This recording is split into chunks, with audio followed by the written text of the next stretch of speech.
I guess I want to start off by saying that yes, in fact, in case we're not clear, in case there's any confusion for anyone here in the audience or on YouTube later on, America is in fact an empire. The evil kind, just like all the other empires. And it's true that they call it neo-imperialism. It's more an empire of bases than outright colonialism, like back in the old days. But I mean, really, you could argue that from the American perspective, that just makes it that much worse, because that means that everything goes out and nothing comes back in, as Garrett Garrett put it. And so when you look at who are the special interests who are involved in lobbying our government and promoting empire, you don't find the American people anywhere. What you find are rent-seeking factions, like, for example, executive vice presidents at Lockheed, or the American Israel Public Affairs Committee, or whatever it is. And so they have their specific interests to gain at the expense of the rest of us. Not that it would make it okay if they were just looting Baghdad for all the gold to bring back here to the heart of the empire, but still, it just shows you how much more wasteful it is when that's not even really the goal. The Cato Institute did a study back in 95, 96, back when we were spending chump change compared to now, and they said we spend, I think it was more than twice the amount of money securing Middle Eastern oil than we actually spend on Middle Eastern oil at the pump. It's absolutely ridiculous, and if you looked at it from the point of view of the nation as a business, it makes no business sense at all, only for the certain vested interests. And then the real point is, the same thing's going to happen to our empire as happened to every other one before it. It's going to fall apart. It already is falling apart. Empires murder suicide. And we all learned this as little kids. I don't even know when I first learned that all empires fall. It was probably before Return of the Jedi even came out. That all empires fall. And so, you know, if you're living in the heart of the empire and you would prefer to maintain your standard of living that you have here, you can stop thanking the empire for it. It's in fact costing you, and start to push for the rollback to try to preserve what's good of what we already had. Okay, and now I'm sure that Oliver Stone and Bumper Hornberger and the rest of them have done great work on the Cold War and the big phony Cold War and who knows what else at this conference. So I basically just want to talk about post-Cold War imperialism here real quick. When the Soviet Union fell apart, James Baker and George Bush Sr. immediately baited Saddam Hussein into invading Kuwait, told him, we're not involved in your border dispute with Kuwait. We don't get involved in inter-Arab affairs. Go ahead. They gave him the green light. And then they used his invasion of Kuwait as the excuse to expand America's footprint into the Middle East. Now, I couldn't find the footnote. It must have been in Chalmers Johnson book, because I can't find it online anywhere. But I know for a fact I read that Lloyd Bentsen, former senator from Texas, you might remember Mondale's running mate from '84, Texas oil man, conservative Democrat, old school Texas Democrat. He warned George Bush Sr., do not put troops on Arabian soil. You are going to drive the crazies crazy. Well, that's exactly what they did. In fact, the Mujahideen, who had been the Reaganites' friends in fighting the Afghan war against the Soviets, one of their main groups, the Abdul Azam group that became Al-Qaeda, bin Laden's first real grievance after coming home to Saudi Arabia from the Afghan war was that the King of Saudi Arabia invited the Americans to occupy the Saudi desert and wage the war against Saddam, when bin Laden wanted to use his own men to go and fight another jihad. And so that was the beginning of his estrangement from the Saudi king and the beginning of his recruitment efforts against the United States of America. But back here at home, you had all the think tankers, and not just the neoconservatives, although of course they're the very worst of them. But you look at Hillary Clinton, she's the cookie cutter, center-left, internationalist, so-called realist, humanitarian interventionist, if she feels like she has to use that as an excuse for a time. But she's basically the walking center of American foreign policy consensus. She's for everything. She's for all the drug wars all across Latin America. She's for, and has been, just like her husband when he was the president, for expanding NATO all the way to Russia's borders so that we have Germany surrounded, and working further on surrounding the Russians, as the Cold War never really ended. The Soviet Union fell apart, but our Cold War against them never really stopped. Look at the attempted regime change in Kyrgyzstan just a couple of years ago, for example, and the attempted regime change going on in Ukraine right now. But the neoconservatives came up. Typically, the Hillary Clinton types would tend to prefer to go through the United Nations and get the French on board to defer costs and this kind of thing if possible. Whereas the neoconservatives said that we don't need the UN Security Council, we have the National Security Council. And since our military is more powerful than any other military on earth could conceivably be anytime soon, we're just going to do. And we're not going to ask. As Karl Rove told Ron Suskind, we're an empire now. We create our own reality. And the rest of you in the reality-based community, you're just left to take notes on the new realities that we create, as you will. And so with that hubris in mind, they moved through the entire 1990s, through the entire Clinton years, to expand NATO all the way to Russia's borders. And he created the Caspian Oil Security Initiative and whatever to start buying up all of the dictators of the stands in Central Asia for the Caspian oil resources, which we don't even need.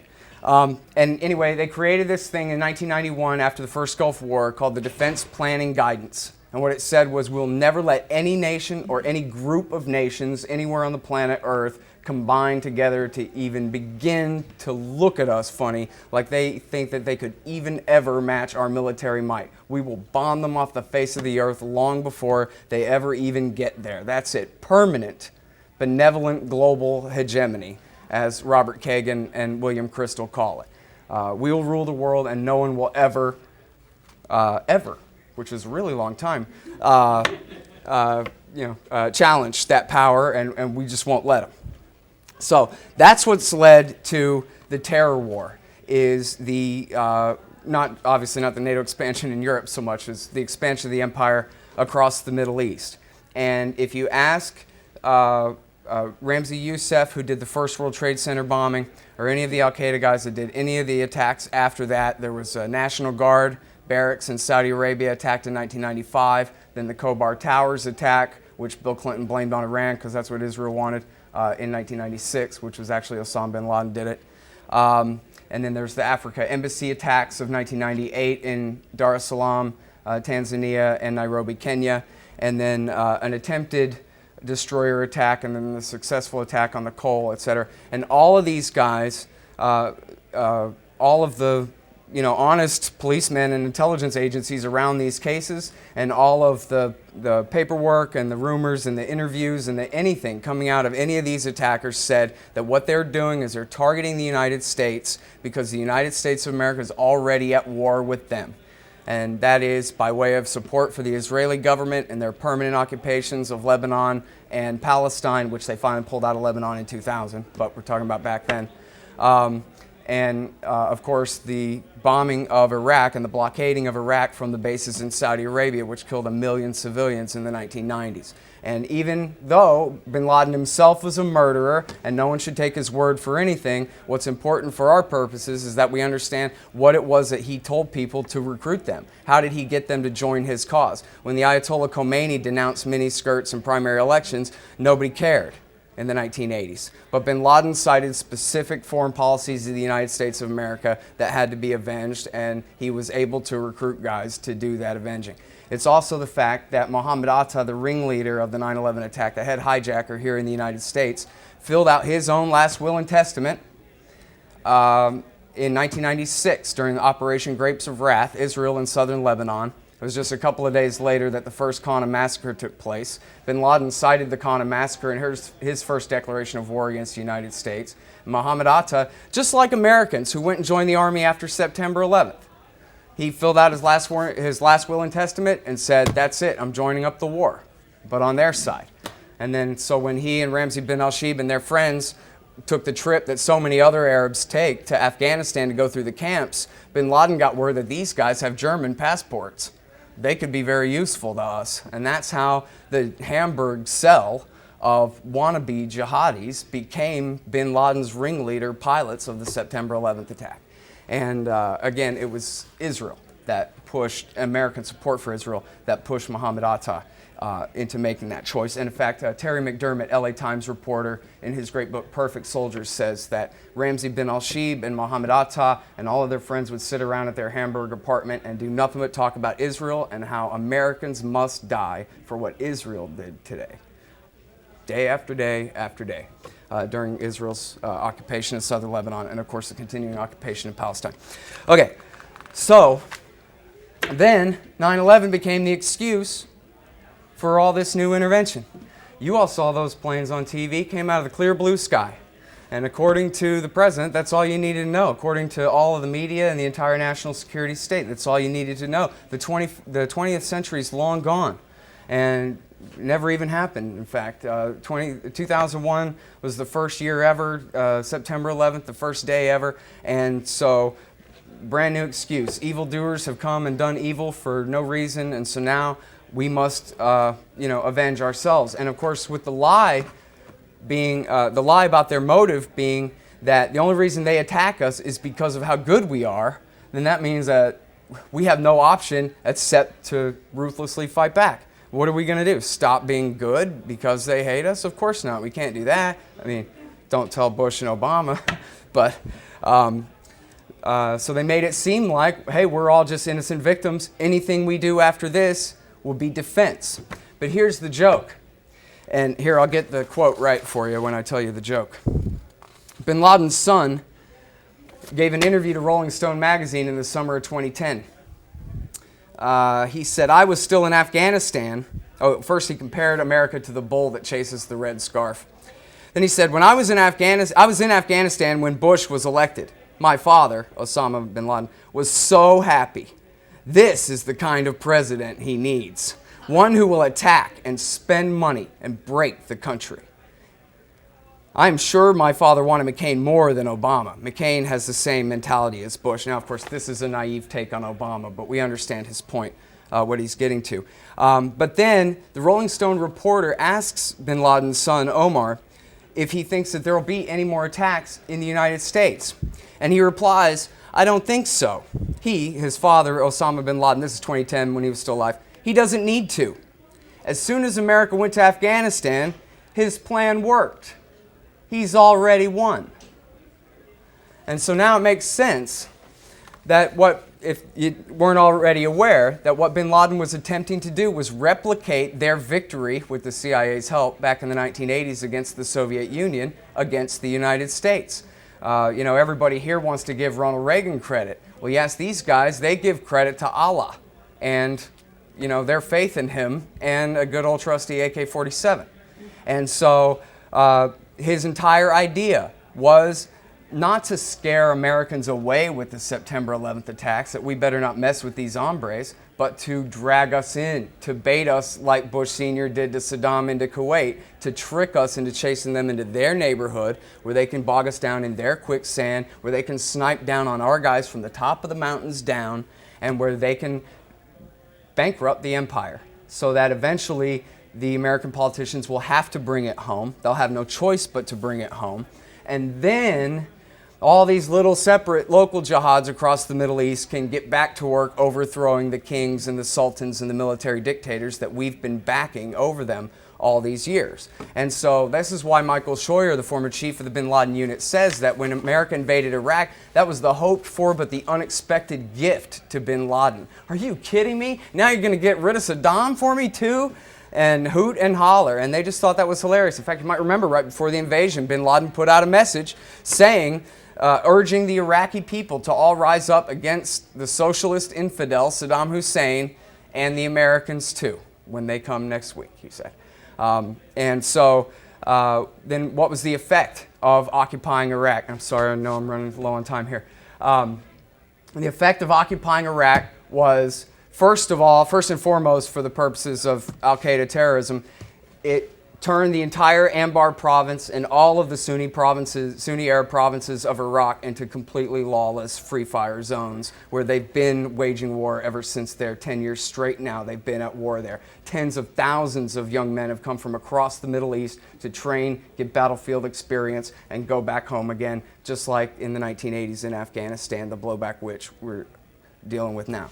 And then, of course, the other big part of the Iraq War, and this is something they never explained on TV because I guess they figure you just don't care, but what they did was they fought that whole bloody war in order to drive the Sunni Arabs out and to give the capital city of Baghdad to the Shiites for the first time ever, and the first time the Shia Arabs have ruled Arab capital city in 1,000 years. And so I'm not saying that in and of itself is wrong, but just that it means severe consequences. It means a defeat that the Sunni Arab kings, sultan dictators, mujahideen, and anyone else are not going to sit still for and stand for to the degree that they can help it from here on.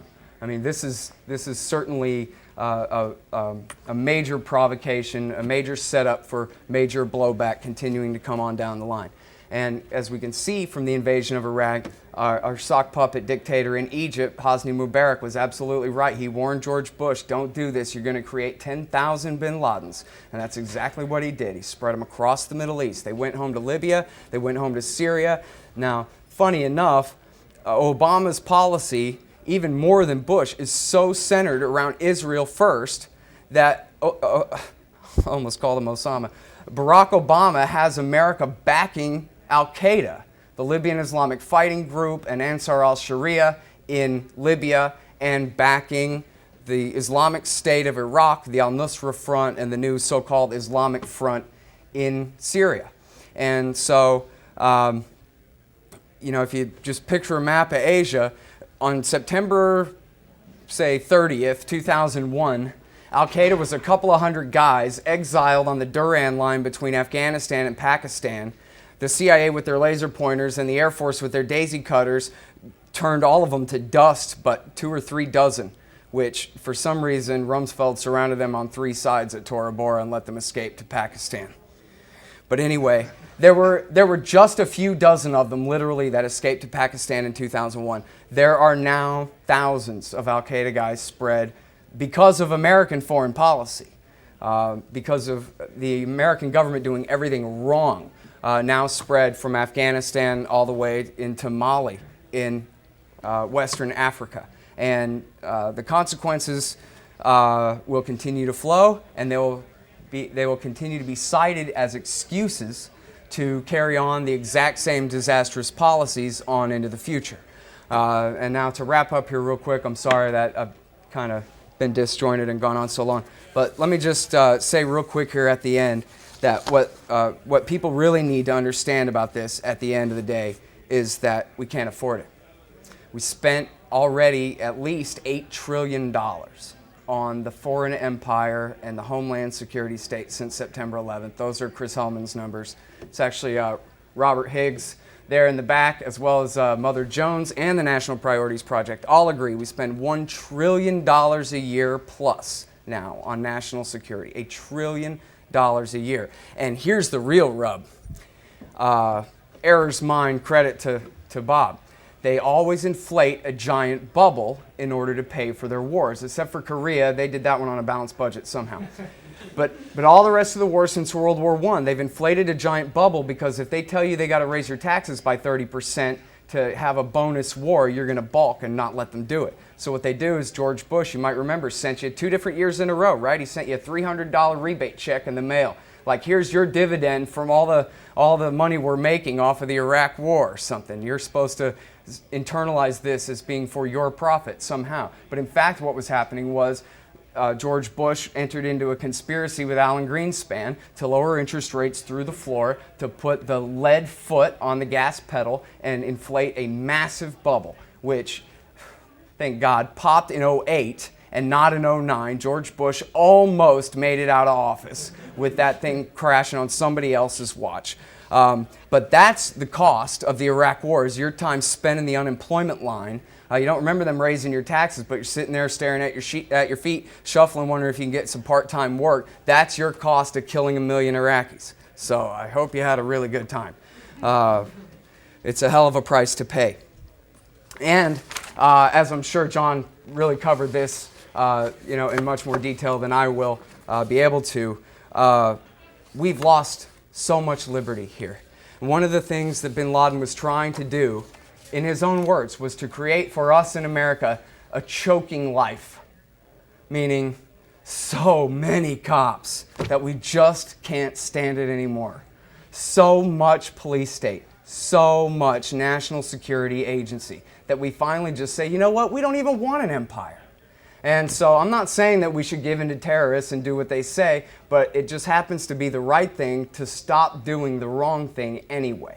And so it seems like a pretty good compromise that we can make. And it was Gene Kirkpatrick, the neoconservative, who said when the Soviet Union fell apart, oh good, now we can be a normal country in a normal time. I think it's about time. Thank you.